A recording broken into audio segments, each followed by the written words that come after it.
Hello everyone and welcome to the National Army Museum for this week's Friday Insight. Here at the museum we tell the story of the British Army and the people who served in it from the Civil Wars to the present day through our galleries, collections, programmes and research. There are many ways to support our museum. You can buy a book in our shop, visit the cafe, donate or become a member where you can get exclusive discounts and your very own events programme. So today I'm delighted to welcome John Concagh. John is a historian from London whose work focuses on the relationship between Britain's African and Caribbean colonies and the challenges of the Second World War. Today, John will be discussing how soldiers from Africa were recruited, trained and mobilised during the Second World War. For our online audience, some tech notes. If your screen ever does freeze, please refresh it. Usually that cures all ills. If you have any other specific tech questions, please put them in the chat function and a member of our team will try and assist you. You also have the Q&A chat bar, so if you have any questions for John that you'd like to hear answered, please put them in there. Again, guys, in the audience, you will have a chance to ask questions. With that all said, I will now pass over to John, and I hope you enjoy the talk. Thank you. I was going to start with something about the weather, but it's actually been reasonably okay for today, so we're just going to go right into it. So today I'm here to talk, as it said, as you can see on the slides, about the mobilisation of the British African forces. And I've used mobilisation carefully because I'm not here to tell you what they did. I'm kind of here to tell you who they were. Because if you've encountered discussions of King's African Rifles, the West African Frontier Force, 81st African, in your reading about the Second World War or not, you tend to just get the very dry, what they did, the regimental records. There's very little about who they were and what these soldiers were. So what I wanted is to do the briefest, quickest overview possible of a continent being mobilized, and even basically a portion of a continent being mobilized. So you get an idea of what that portion of Britain's war effort looked like. And to start off with, we then have to go to what am I talking about? And I'm kind of going to focus in, again, because 45 minutes is not a lot of time once you start thinking about it, on these two main areas here, which are largely British West Africa, if you're looking online and looking to the map on the left side, and British East Africa, which is the map on the right. Now, British West Africa, and this is a First World War map, so it's still got the German colonies on. I couldn't find a newer one that I can get cheaply. Consisted of the Gambia on the far left, Sierra Leone, then the Gold Coast, modern-day Ghana, Togoland, and Nigeria, as well as Cameroon, which was technically a high commission state. I could go on for ages about this, I won't. These colonies were where the West African Frontier Force was raised, and this was 8 battalions formed with separate regiments. Why this exists is a complicated question of imperial policing, which is more to do with fighting the French than fighting the Italians or the Japanese, so I won't go too much into it. But this is largely where the West African Frontier Forces are raised. On the right-hand map, you have British East Africa, which consisted of Kenya, Uganda, and the Mandate of Tanganyika, or Tanzania in present day, as well as Zanzibar. And this was again, a conflagration of different colonial assets, acquired at different periods. By 1939, they're generally run in the same way, in the same principles, with something called indirect rule, which again I could go on forever about, but I'm going to summarize simply here because of how it affects recruitment and mobilization. And the principle of indirect rule is that you leave as many local elites in place as possible. When you come to take over and rule parts of Africa or Malaysia or even as is more of the point in India, you leave as many of the local kings, chiefs, tribal leaders in place and let them do most of the ruling and put total power in the hands of a small number of district commissioners, most of whom are somewhere between 21 and 25 and probably got a 2-2, so could be doing something smarter, but they need the job where their parents wouldn't bother them, so they're in Nigeria now. This sounds great if you're the colonial office, because it's a cheap way to run a third of the globe. You don't have to worry about things that the French do, like sending troops out there, keeping troops out there, keeping them fed. And the locals are happy because you've left them in charge of their traditional leaders. Of course, it's not cheap, because nothing about running an empire is cheap. And the local elites never have quite as much power as you think they do. There are many cases, especially in parts of Nigeria and Kenya, where the local elites the British put in charge are simply the first person they spoke to who looked like they were important enough to be in charge. So there's this strong conflict at the heart of indirect rule that will become really important in the questions of recruitment and volunteering around who's in charge, how much power do they have, and what the British can actually do to put a man in uniform. Now, speaking of uniform, it's important to put in place what the British African forces looked like in 1939, which is like that. There was a strong, even up till the 1939, British soldiers in Africa were dressed largely like this.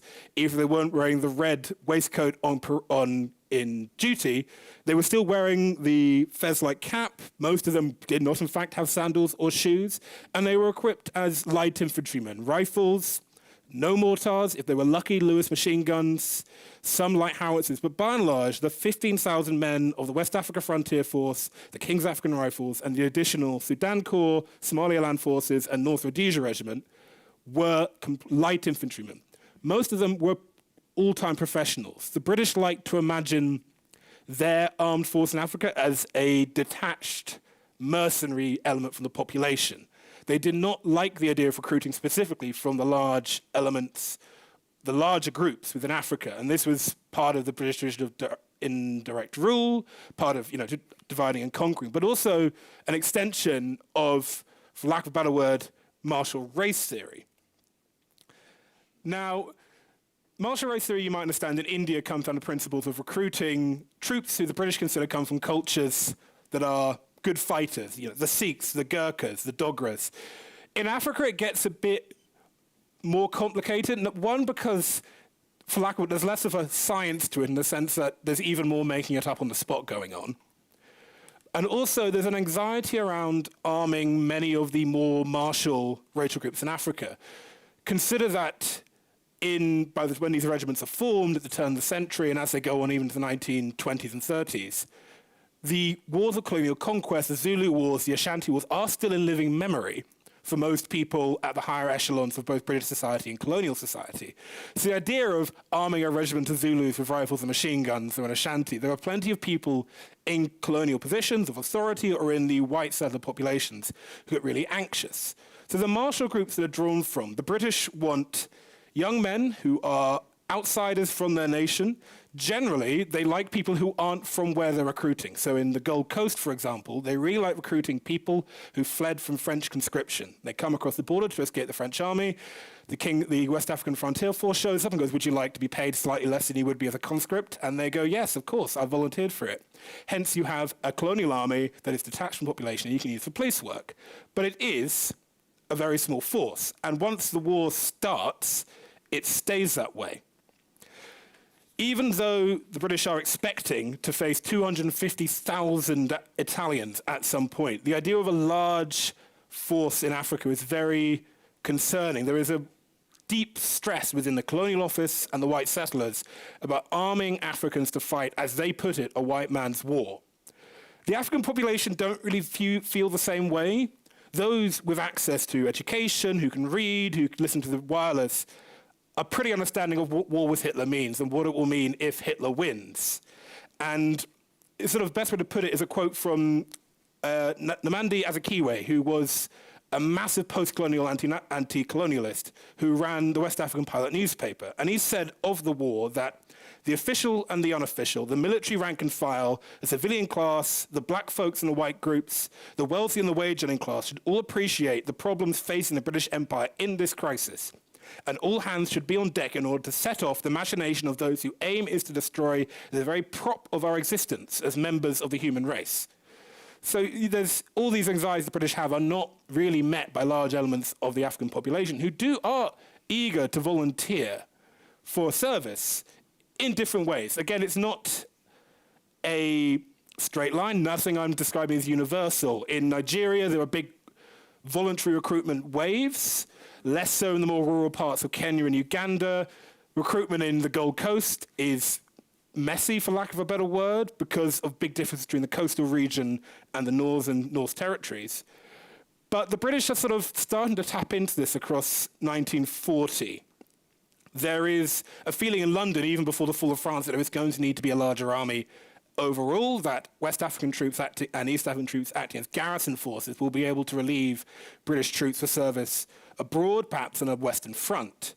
It isn't really until July 1940 when France falls and everything Britain had assumed about how the war worked changes quickly, that the idea of using the West Africans and East Africans as an offensive force emerges. And that especially becomes clear in East Africa, where now they are facing this 250,000 strong Italian army.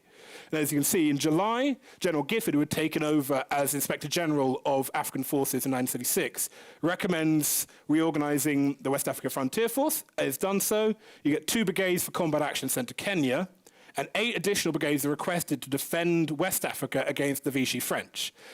Again, there's this long strand through a lot of the war in both before the war and throughout the war, that the purpose of the West Africa Force is to fight the French, which they do once, which is more than every other plan to fight the French in the Empire, so good for them. But by August, you see these forces, the pre-war regulars, go into action for the first time. Parts of the KAR, the North Rhodesia Regiment, and the Somaliland Camel Corps face the Italians during the rapid Italian invasion of British Somaliland. Eric Wilson won one of the earliest VCs there. He had been a pre-war KAR officer who had come out from England in 1936, and he spent a lot of time training Africans for machine gun practice. And he was, like many officers, he was unsure of how the African troops, especially the pre-war regulars, would react to combat. However, he pointed to only one point of strain during the entire battle in the run-up to the battle at the Tug Gan, which was the battle which allowed the British withdrawal cleanly from Somaliland. And this period was when his troops were moving up to the line, past a line of retreating refugees, including several family members of his own troops. And at no point did a single man step out of line.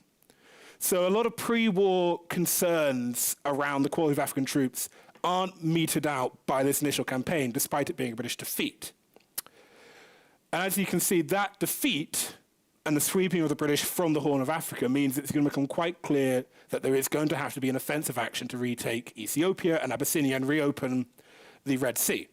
Not the Red Sea. I'm not a geographer. But there is still this concern about what that's going to mean. But the army pushes on anyway because they know they have this huge power pool in Africa. And these suggestions of creating a huge army of occupation start to become more and more concrete between summer 40 and mid 41. And this is the big estimate number they go for. 70 battalions, increase of manpower by 30,000 is what the War Office asks. The War Office is off on how much manpower they need for 70 battalions. They don't need 30,000, they need 55,000 extra. They're going to get it. They're going to get it, and this comes back to this question of how you get these men. The British Army in Africa, the mantra was every man is a volunteer. Every man is chosen to be there.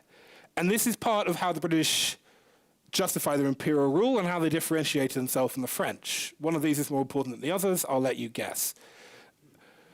The French in their colonial territories would practice massive conscription, and that generally tended to look like huge battalion-sized forces encircling regions and bring cordons in to get the men they wanted. The British did everything they could to avoid that. The principle was that every man had chosen to be in the King's African Rifles or the Gold Coast Regiment or the Nigeria Regiment, etc., etc. Was that true? No. From the start of the war, even before the war, the British leave recruitment up to the tribal leaders and the district commissioners. And the general way that ends up is a lot of men are brought in for cultural reasons, for traditional reasons, or simply because they were told to get in the back of a van by their father, which is awful, but was true for many men. Because getting young men to volunteer to fight becomes harder and harder as the war goes on. At the start, in 39 and 40, there is a compulsion to act according to tribal tradition. That is the duty of young men to fight when the chief tells them to, for the principle, and to fight for, as some people, the great chief, King George. As the war goes on, this gets harder and harder, especially because no one wants to send the good men. You don't want to send the strongest farmer. You don't want to send the fastest runner. You don't want to send your son. You don't want to send the only guy in the village who can read. You don't want to send the guys, and from the other side, the European colonial elites don't want to send the guys who can drive their cars, the guys who can use the telegraph, the guys who know how to use electrical equipment. But the army needs them. Britain is intending to fight this war as a mechanized army, with a mechanized army. Even with the African forces, they need signalers, they need electrical engineers, they need pioneers. And getting those men is very difficult when for the last 20 years you've been aiming to recruit, as one man puts it, the non-literate peasant who could be disciplined and trained and whose allegiance was easily movable, which is a nice way to, it's not a nice way to put it, but you can't go from that to your skilled, disciplined, mechanized soldier quickly. And it's much harder to do it when you're competing with skilled labor recruitment in the colonial industries, you're competing with agricultural needs. But there are still significant number of volunteers. There are, yes, plenty of young men who go because they're compelled by tradition, because some men are literally browbeaten into it with accusations against their masculinity, with accusations that by doing this they bring disgrace on their family and their community. But there are still plenty who do volunteer openly. And there's a general resentment that both African records and British recollections record about accusations of being mercenary soldiers. By and large, the African soldier did not like to be considered that they were doing this for the pay, mainly because the pay was terrible. But generally, they understood that there was a cause to be fought for, whether that was a man in the foxhole or for the freedom of Africa or the freedom of the world. There is, in a lot of the records, there is a general, absolute antipathy to the idea that these are mercenary soldiers, especially once you hit 41 and 42 and you're bringing in the people from the African cities, from the non-traditional military cultures.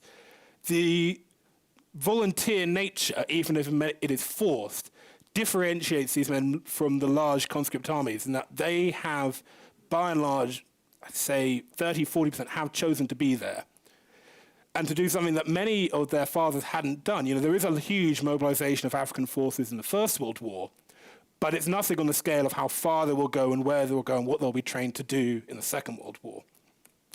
And on that training front, the expansion of the African armies mainly occurred the key period between 1940 and 42. This is when most of the men who go to fight in Ethiopia and then in Ceylon, Madagascar, and the Far East are trained.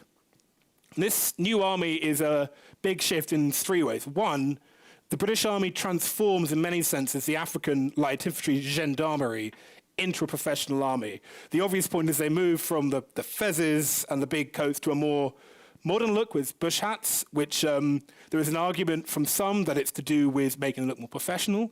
There's the argument, I believe, which is that the officers wore the bush hats, the men didn't, the officers kept getting killed, the officers didn't like that.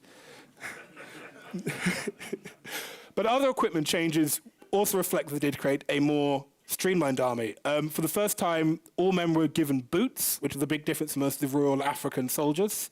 There was training, introduction of more mechanized equipment, machine guns, mortars, Lewis guns, heavier weapons too. But this is still a light infantry army. They are not being trained at this stage to use armored cars, heavy artillery. No one's letting them anywhere near a tank, for example. But it is still a new army that's being created, but it's got problems. For a start, most of these African personnel have never lived a sedentary life, a proper, as we said, European sedentary life before. You have, of course, traditional agricultural life, but even that is itinerant and is not regimented. And even with the arrival of modern European industry, the labour force that creates is completely itinerant. You follow where there's work. In the summer, you might work in the southern part of Rhodesia, North Rhodesia. In the winter, you might end up working on the docks in Mombasa, and so on and so forth. The army is the first time most young African men have got up, had 3 meals a day, had the same day, 5 days a week. So the first time most of them had regular meals, first time most have been disciplined trained. And that makes a massive difference for many men. In most African recollections of the time in warfare in the army, this is the thing they remember first as being the biggest shock. British are still very anxious, though, about whether these men will make good soldiers. You see there on the slides, the army points to a 7 to 9 month training regime. That's about 2 to 3 months longer than they're giving basic training in England at the time, because they're still concerned about how the African soldier will fit into the unit. If you read the recollections of most British officers and NCOs sent out after 1940, there doesn't seem to be much of an issue.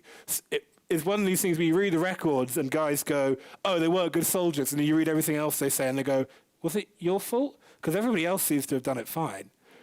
But the big issue they all come into, all the guys who come through from England and barracks in 1940, is the language barrier.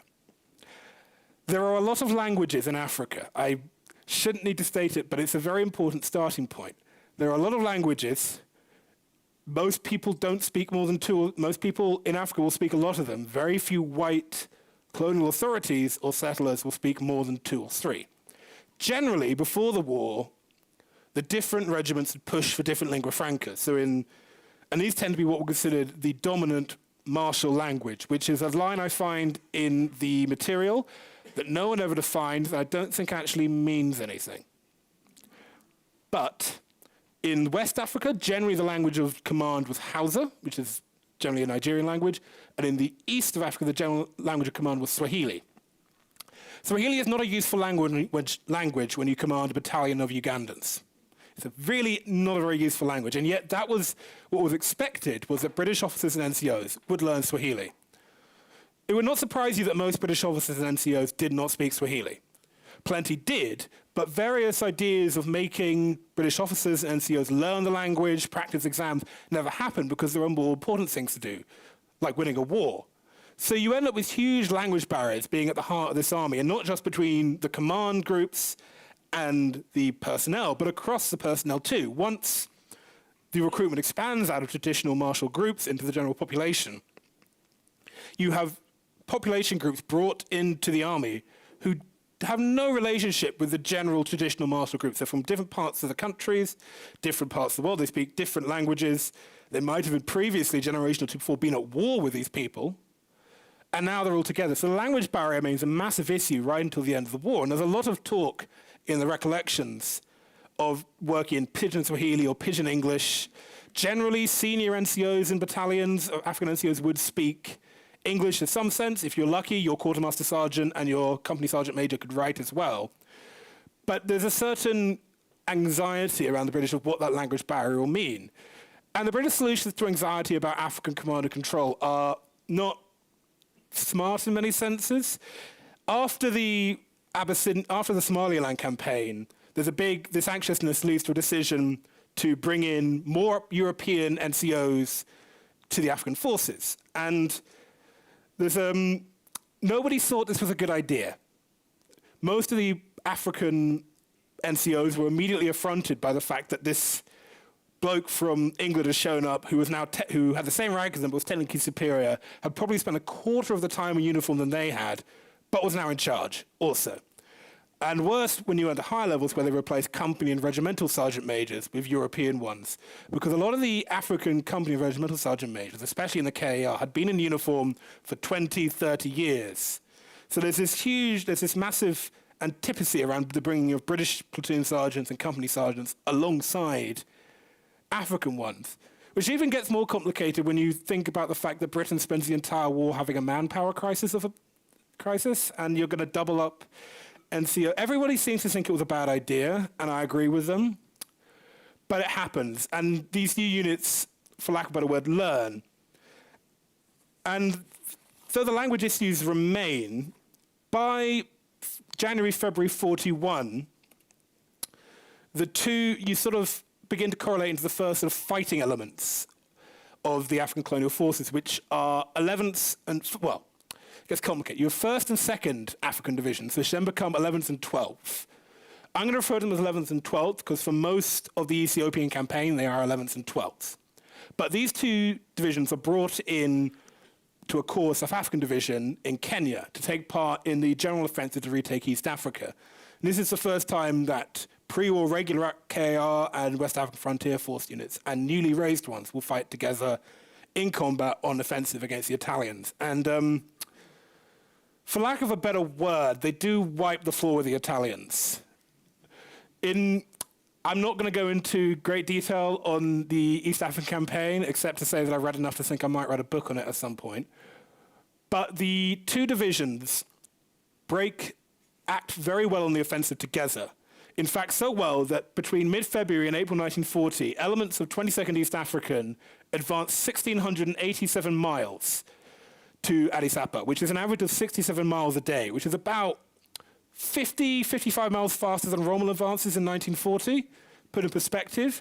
And this is over completely for lack of a word, unworked countryside, no metalled roads, dirt roads, through all weather against huge numbers of Italian blocking forces and Italian colonial army streaming to the rear.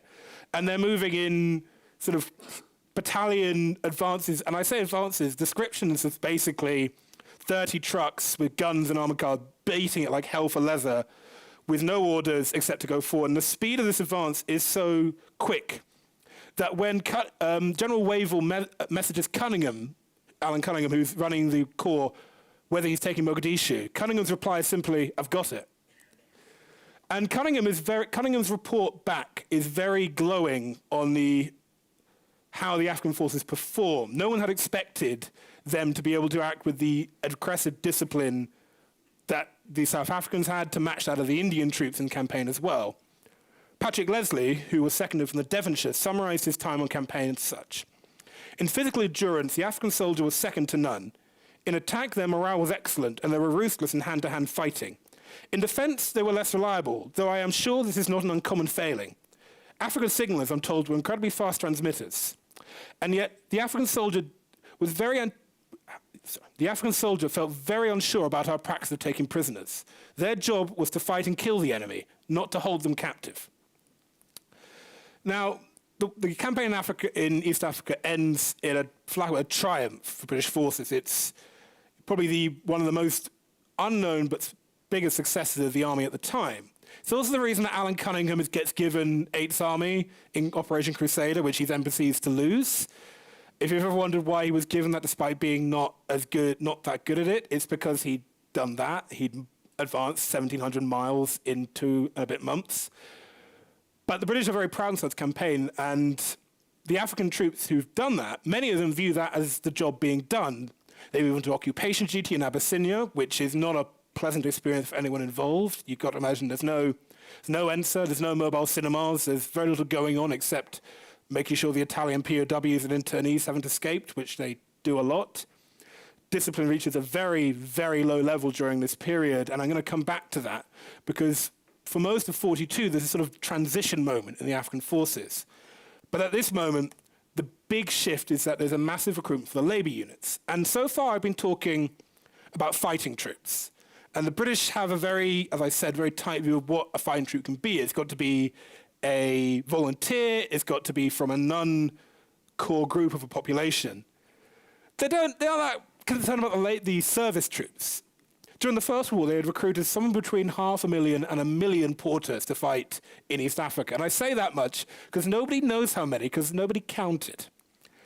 And they had the same view for the Second World War, and they're perfectly happy to conscript troops for labour. They're perfectly happy to conscript troops to build roads, to serve as stevedores and docks, to act as military pioneers, to act as medical corps. Because in their view, well, this isn't military labour. You aren't being forced to fight in a combat zone. You're just doing what we forced you to do back in Africa anyway, which is build roads. Because the acts of compulsive labour was part of how the imperial system worked. For the British, doing that in a uniform was no different. And there had been talk of bringing African labour troops to the Western Front in 1940, and then France had fallen, and that hadn't happened. And then there was talk of sending them to Greece in 1941, and then Greece fell, so that didn't happen. And then there was talk of sending them to Cyrenaica, and then Cyrenaica fell to Rommel, so that didn't happen. So by the time you start to see you have this Middle Eastern Manpower Conference in 1941, which is after the complete disasters of that year, where the 8th Army and Middle East Command reckons they're going to need a huge new number of pioneer troops, and they're going to need skilled pioneers. They're not just looking for men who are going to fetch and carry. They're looking for engineers, they're looking for mechanically equipment, they're looking for drivers. The 3 groups that I said there aren't a lot of in Africa and are in massive demand. But they do get that 60,000 pioneers that are asked for in 1942. Most of these see service essentially in Alexandria and the Nile Delta, refitting the 8th Army that then goes to win at El Alamein and keeping it moving for the campaign across Libya, Tunisia, into Sicily and then on to Italy. In fact, various elements of the African pioneer units are exempted from the general ban on European service for colonial troops and see action with the 8th Army in Sicily and Italy. And it does sort of tell you a lot about the complicated and nonsensical nature of British imperial policy, that you're going to put in the regulations that no colonial troops can see action as fighting men in Europe, but then you'll let African labour units and ambulance personnel go up under artillery fire in Italy because technically they're conscripts, so it's fine. But that is sort of part of the big issues, that there's a lot of double standards in how this army is organised and what it does. And these double standards start to take a hit around 1942 and 43. You might be aware that on the 7th of December 1941, the war changed very quickly. Entry of Japan into the war, the loss of Singapore, and the massive threat now to the Indian Ocean and the Indian subcontinent itself means that the idea that the African colonial army is going to be wound down is thrown out the window immediately. And the other thing that comes with that and the American entry into the war is the African population, the African soldier, is no longer willing to sign up for the Great White Chief, as they refer to King George. There is a reassessment of what the African role will be and what the promise to the African soldier and the African people will be. The Atlantic Charter has promised that the war will deliver a new world, and the African population would like to be part of that new world. And by 42, that antipathy, that desire to want something, and that antipathy towards fighting for Britain is being reflected in recruitment and in the quality of soldiers. There are huge discipline issues. There is a mass refusal, which is a polite term for mutiny when nobody dies, in Somaliland and Addis Ababa. This is resolved peacefully. There's another more violent mutiny in which several of the ringleaders are sentenced to be executed, even though they're commuted. And there's this view within various parts of the army and the population, the British are going to hang them out to dry. And this gets quite dire. In one circumstance, an African battalion sends a letter to its CO going, if you send us to Madagascar, we will shoot you ourselves. They don't. They go to Madagascar. They do quite well in Madagascar, but that's kind of the level of antipathy towards British leadership you're at by 1942-43, which is when basically London decides they're going to fix everything, because London seems to know what it's doing. At least they tell themselves that. So the War Office, the Colonial Office, and the Ministry of Information come together to take control of how Africa's going to be mobilised from now on, how it's going to be recruited. They're tying recruitment campaigns into, I've called it a multimedia propaganda campaign, which makes it sound very swish and modern. I'm talking about mobile cinemas, I'm talking about radio broadcasts, I'm talking about pamphleteering, talking about proper scripts to give to recruitment officers. It's very ambitious. There's a couple of these mobile cinemas that are sent by boat to South Africa and then driven from there to northern Kenya, because it's the quickest way to get them there, apparently. I don't want to be that driver. I wouldn't want to do that in a mobile cinema. But these projects emphasize the role of all imperial subjects in the new post-war order. And there's that quote there, which is directly drawn from a Ministry of Information directive. It is of great importance to overcome any trace of the feeling of West Africans, both educated and uneducated. This is a white man's war. They must be helped to grasp the immediate bearing of the war in their daily lives, and they must be made to feel that British people regard them as full partners in the common effort to defeat Hitler. Which gives you pieces like this, which is one of my favourite of a collection. And this, what do the British want the African to think? It's this. It's a proper, how is Britain on the left there? You've got how does Britain rule you? What will the Germans do? And it's remarkable. This is one of three. They were distributed across all of West Africa.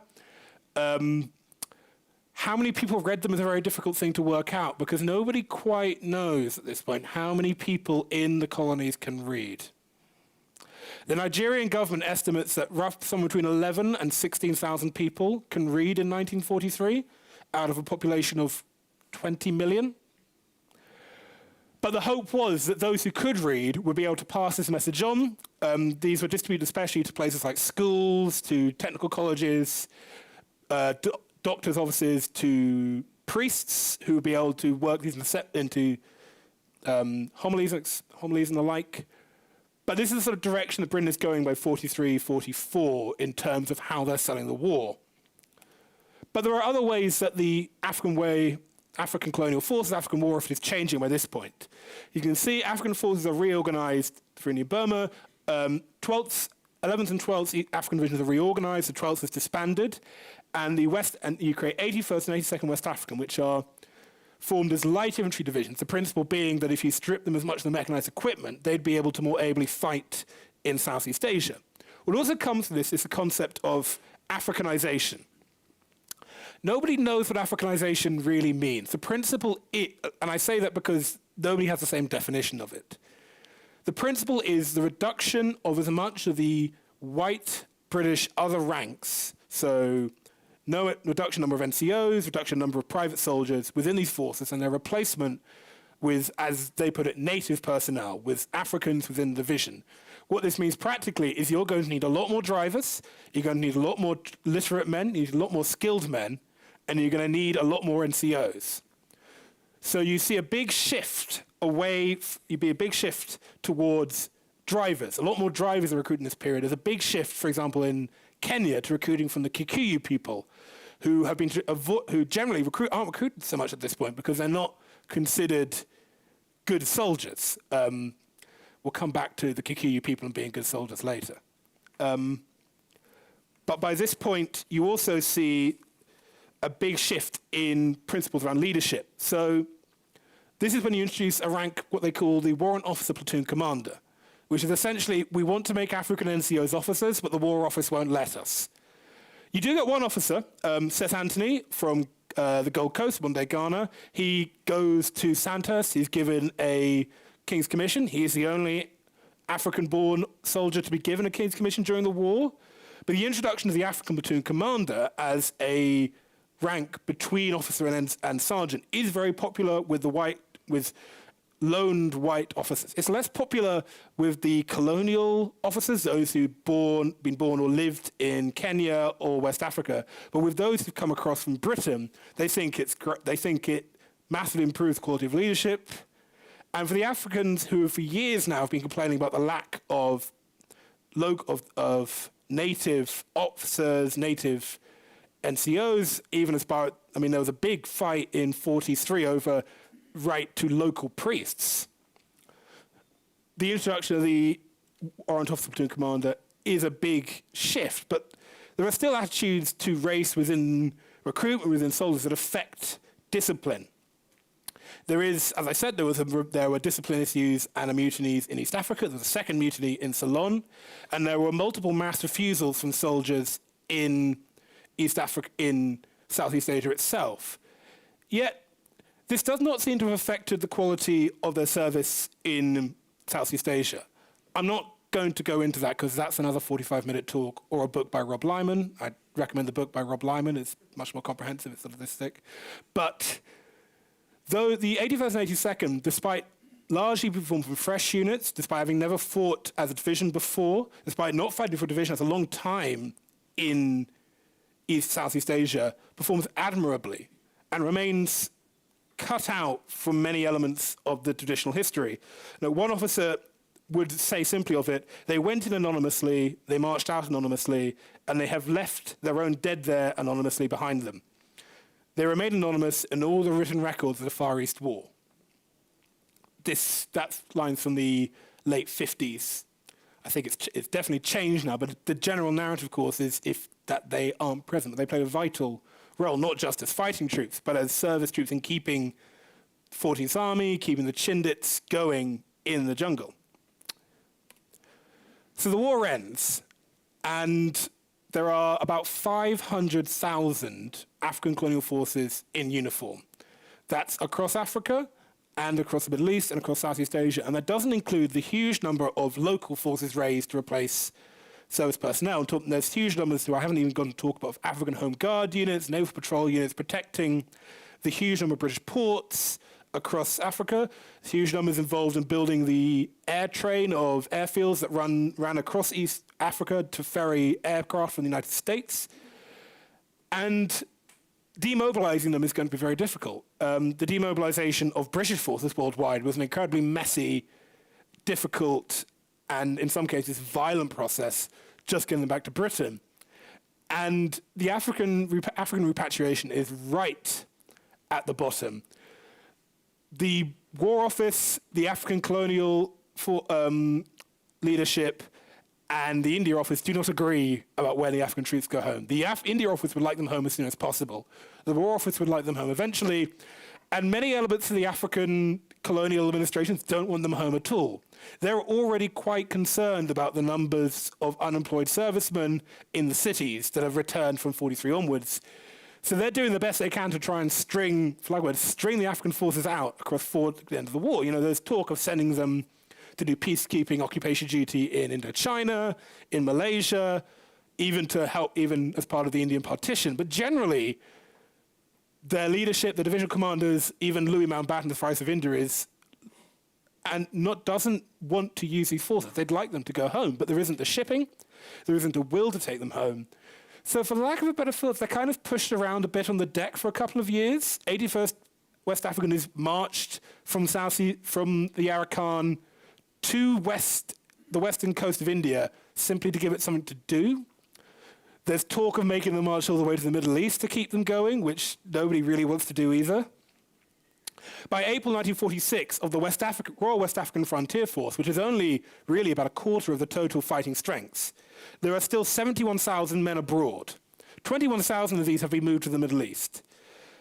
And even once they get home, there are still huge issues as well. You have the war, as I said, has massively increased the number of skilled men. You needed more drivers, you needed more engineers, you needed more signalers, and you trained all these men to do this. And then you sent them back to a part of the world where there aren't a lot of jobs for men with professional skills. It's still, despite 50, 60 years of imperial development, a very agricultural world. So unemployment remains very high, especially in West Africa. In Ghana, for example, Gold Coast, only 8,000 of 38 discharged personnel in 1946 have work. A year and a half later, 4,500 still remain out of work. And this reaches a head in February 1948 when elements of Gold Coast veterans organizations attempt to present a petition asking for work and for further war veterans retirement funds from the governor. And the chief of police at Accra panics and orders his police to open fire and kills 3 ex-servicemen who've seen action in Southeast Asia. There were 5 days of riots in February and April 1948. Key leaders of the various anti-colonial movements were all arrested, which makes massive heroes of them all. Principally, a young student known as Kwame Nkrumah, who has now got the massive backing of not just the colonial nationalists, but the trade unions and the veterans. And when the Constitution is redrawn in 1948, and it still cuts out many elements of the population, it is Nkrumah who will lead the charge against it, all the way to becoming the first Prime Minister of a free Ghana in 1956. But that's not a universal story. Despite the huge military training, if you look at the people who take part in the war against the Kikuyu, the Mau Mau, most of the Kikuyu were not veterans. The leadership were, but the general manpower of that colonial war were not men who'd seen action in Southeast Asia. Most of them were younger men or older men who had avoided and not taken part in the war. So it's not quite as clear-cut as you fight at the war, you have grievances, you take part in the anti-colonial movement. What is important is that across British Africa in this period, the struggle of these veterans that isn't recognized by servicemen forms a crucial part of how the anti-colonial forces define their struggle against British power. Because everyone in this story is, in many senses, the forgotten of the forgotten. I have very briefly gone over this. You know, every time I've finished a slide, I've gone, there's more I want to add. And I hopefully will get to give this again, get to go into more detail on this. But I wanted to give you this idea of who these men were, of what they went through, and to make you think about how mobilization affected every aspect of African society: schooling, laboring, identity, and the relationship between ruler and ruled. The British had broken many of their own rules of how to run Africa to create this army, and they couldn't unbreak them after this. You can't create a citizen army in all but name and then pretend you didn't. And that reflects how British rule falls apart. And I think it started with creating a 500,000-man army from 15,000. Thank you very much.